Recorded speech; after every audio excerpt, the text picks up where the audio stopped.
Welcome to Focus on the Falls. I'm John Mercure, joined by the superintendent of the Menomonee Falls School District, Jim Hyden. Jim, how are you? I'm doing great, John. Thanks for doing this. Thanks. This is such an important discussion because communities talk about how they want involvement, and in a school district you want your parents and your citizens to be engaged. And there's a chance for that coming up here, and that's with school board elections. Before we get to the election part, maybe give us some background. Why is it important that people be engaged when it comes to the school district? Well, I think first of all, there's many ways that you can give back to your school district and you can be involved in the life of your kids.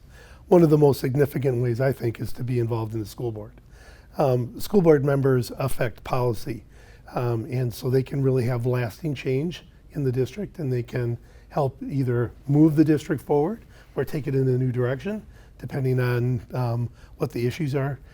People in the community, school board members bring the community perspective, which is really important for us to hear so that we're not just operating and doing what we believe is right, but we're actually doing what the will of the community wants. So for us, having people on the school board that are invested in their community, invested in the kids, is really important. Now, you don't have to have kids to be on the school board. Right. Anybody can run for the school board.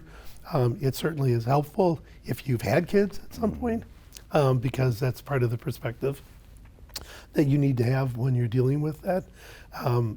But you don't have to currently have kids. And I think that's often, people will say, well, I can't run for the board, or I don't want to run because I don't have kids in the system anymore. Not a prerequisite. Not at all. And quite frankly, we need perspective of the entire community. Excuse me, entire community. What sort of time commitment is it? If you decide to be on the board, there's regular meetings, but there's also work that's done outside the board meeting time. Give us a kind of idea of the workload. Well, I think it really varies given what's going on in the district. Generally speaking, right now the board is a little bit busier than normal because there's a superintendent search going on. So there's a few extra meetings that are put in. You ought to just be that guy, by the way. I'm just going to put that out there. But okay, but they're searching for a permanent superintendent. They are searching for a permanent superintendent, so there'll be a few more meetings for interviews and trying to work through all the process and do everything they need to do. And budget time can be busier, right? Does it kind of, there ebbs and flows to the calendar? There are. As we do it, there are 2 meetings a month. It's on the second and fourth Monday of the month. During the summer, they go down to 1 meeting, and in November, December, they're down to 1 meeting a month.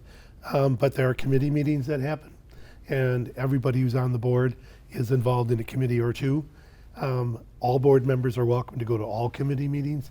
If you really want to be invested, you can do that, but it's not required again. So average time, usually about 5 to 7 hours a week, is probably overkill. It sounds like a lot, but it's not always at one time. Board meetings are usually your longest block of time, but the other times it's answering an email or responding to a constituent or asking the administration for some information. So it really kind of depends on what the issue is and quite frankly how involved you want to get. So not only are you involved and you have a voice, but you also have the opportunity to be at district events, you're involved in the decision making, you get to see the students and kind of really put your imprint maybe on the direction that a district goes, right? Absolutely, and I think to me that's the best part about being involved with the school board is you get to see firsthand the very best that we have to offer. And I think that's really to be involved in a school board, I think it's pretty cool.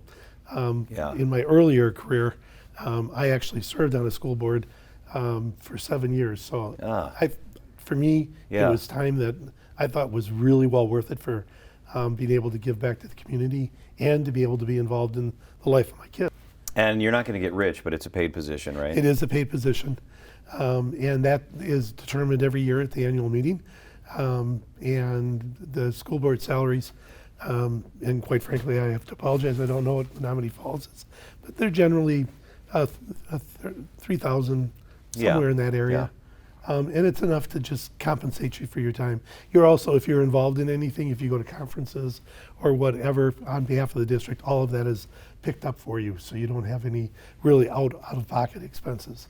So if you decide to run, do you have to take out papers? Like if you're running for other office, do you collect signatures? There's a process for that too, right? There is a process for doing that. You do take out papers. You do have to collect some signatures. I have to go back and double check on all that. I apologize. It's been a while since Yeah, I've run no, an we don't need election. the details, just kind of But broad yes, overview. Is that Right. you? What you do is you would contact the district office. You talk to Kim Smith. Kim will help you work through the process, and you get all the paperwork filled out.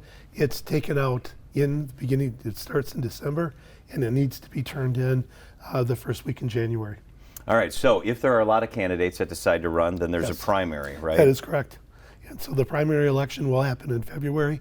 It's the second or third Tuesday in February, and then the top vote getters will then move on to the main primary or the main election in April, and that'll be the first Tuesday in April. All right, so if you want more information, go to the district website. That's a great resource for a lot of things related to the district. You can start there at the district website. You can always call the district office as well. As Jim said, a great way to get involved in the life of our community. Jim Heiden is the superintendent in the Menominee Falls School District. Jim, thanks for being with us. Thank you, John.